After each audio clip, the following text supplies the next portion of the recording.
आदित्य को बचपन से समुद्र से गहरा लगाव था।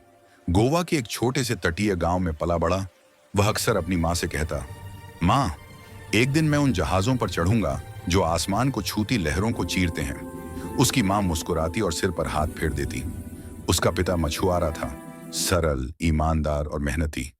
उन्होंने हमेशा अपने बेटे को अनुशासन और साहस का पाठ पढ़ाया। लेकिन आदित्य के सपने किनारों से आगे थे।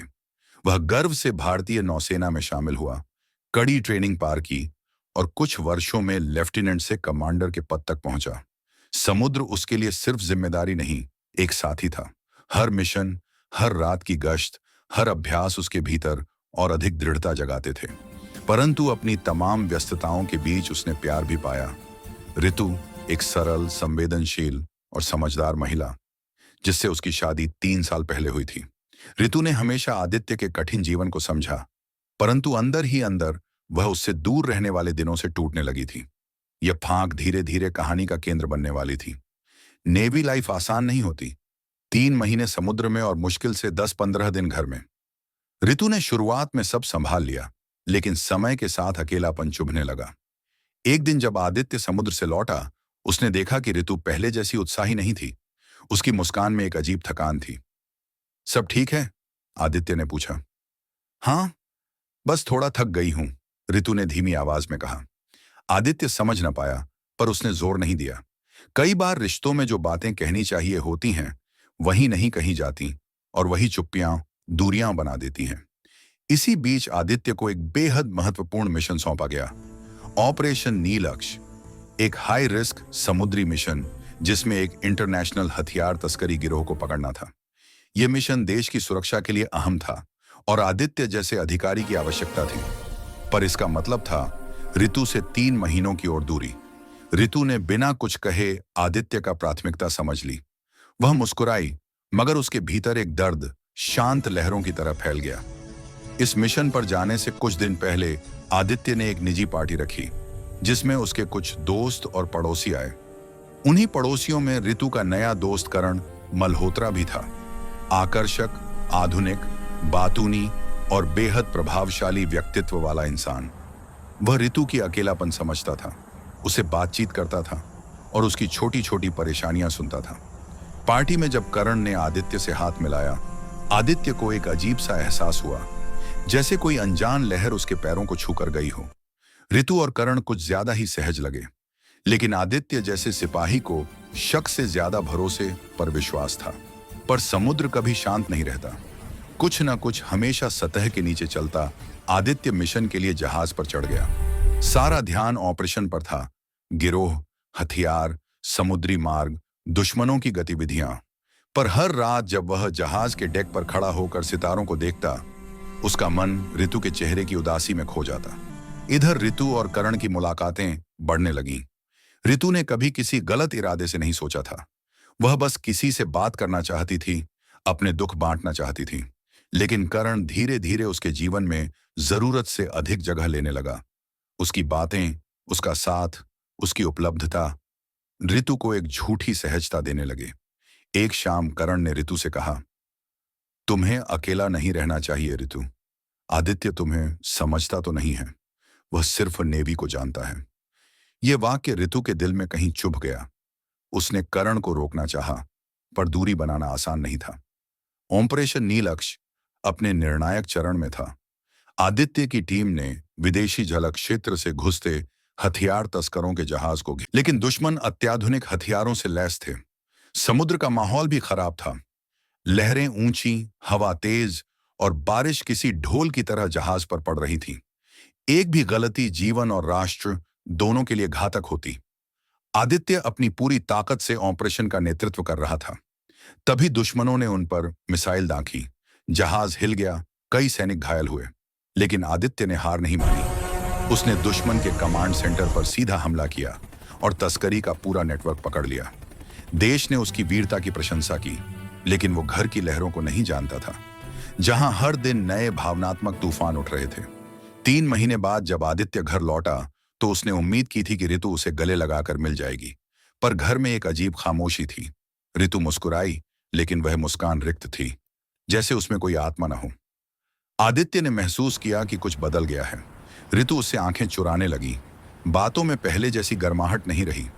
आदित्य ने कई बार पूछा, ऋतु, क्या तुम ठीक हो?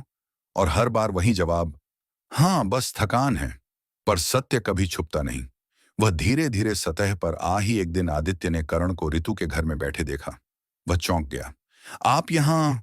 आदित्य ने कड़े स्वर में पूछा। वो, ऋतु थोड़ा अस्वस्थ थी, इसलिए देखने आ गया, करण ने सहजता से कहा।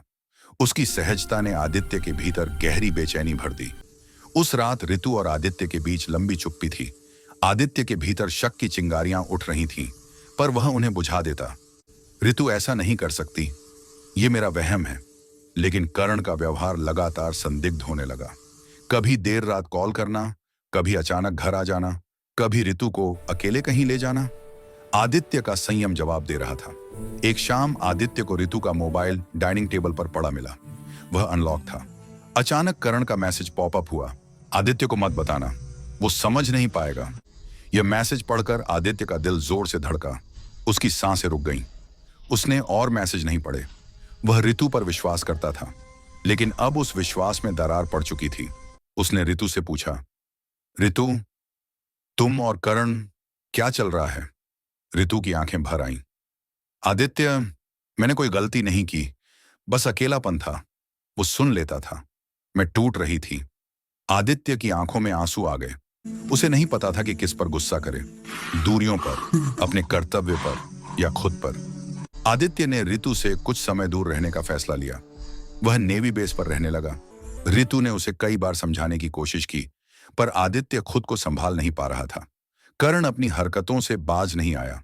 वह ऋतु को बार बार संबंध सुधारने को कहता, उसके जीवन में और अराजकता पैदा करता। आदित्य के एक मित्र और नेवी अफसर विराज ने उसे समझाया, समुद्र जितना विशाल है उतनी ही तकलीफें भी देता है, लेकिन कप्तान वही सफल होता है जो हर तूफान के बाद शांत पानी देखना जानता है। इन शब्दों ने आदित्य के भीतर कहीं गहरी जगह बनाई। एक दिन आदित्य को एक जानकारी मिली। करण मल्होत्रा पर एक धोखाधड़ी केस चल रहा था। वह कई घरों में जाकर महिलाओं की भावनाओं से खेलकर उनका भरोसा जीतता और फिर आर्थिक या मानसिक रूप से उन्हें दबाव में लाता। ऋतु भी उसकी इसी चाल में फंस गई थी। वह ऋतु के अकेलेपन को सहानुभूति के नाम पर इस्तेमाल कर रहा था। आदित्य के भीतर आग भर गई, लेकिन उसने कानून और अनुशासन पर भरोसा किया। उसने पुलिस और नौसेना की मदद से करण के खिलाफ सबूत इकट्ठे करवाए। आदित्य ने करण को सीधे बुलाया। अगर तुम ऋतु के पास दोबारा आए तो यह बात व्यक्तिगत नहीं होगी, यह एक अपराधी का मामला बन जाएगा। करण ने हंसते हुए कहा, तुम समुद्र के ऑफिसर हो, दिल के नहीं, इसीलिए तुम्हारी पत्नी अकेली पड़ी। यह सुनकर आदित्य का खून खौल उठ रहा था, पर उसने संयम रखा। 2 दिन बाद करण को पुलिस ने उसकी धोखाधड़ी, वित्तीय अपराध और मानसिक उत्पीड़न के आरोप में गिरफ्तार कर लिया। करण के हट जाने से ऋतु के जीवन में एक बोझ कम हुआ। उसने आंसुओं के साथ आदित्य से माफी मांगी। आदित्य ने भी स्वीकार किया, ऋतु, शायद मैं तुम्हें वो समय नहीं दे पाया जो तुम्हें चाहिए था, पर विश्वास करो, मैंने हमेशा तुमसे प्यार किया। ऋतु ने उसके हाथ पकड़ लिए। दोनों टूटे थे, पर दोनों में एक दूसरे को फिर से संभालने की क्षमता थी। उन्होंने शादी को एक और मौका देने का फैसला किया, धीरे धीरे, विश्वास और पारदर्शिता के साथ। आदित्य ने अगला मिशन लेने से पहले ऋतु के साथ कुछ महीनों की छुट्टी ली। दोनों ने गोवा के तटों पर लंबी सैरें की, बीतते हुए वर्षों की कमियां पूरी की, भविष्य की नई योजनाएं बनाई। ऋतु ने समझा कि आदित्य सिर्फ उसका पति नहीं, एक देश का सिपाही है और उसका कर्तव्य अनमोल है। आदित्य ने भी समझा कि रिश्तों को समय, संवाद और संवेदनशीलता चाहिए। समुद्र और किनारा दोनों एक दूसरे के बिना अधूरे होते हैं। आदित्य फिर से समुद्र की तरफ लौटा, लेकिन इस बार वह अकेला नहीं था।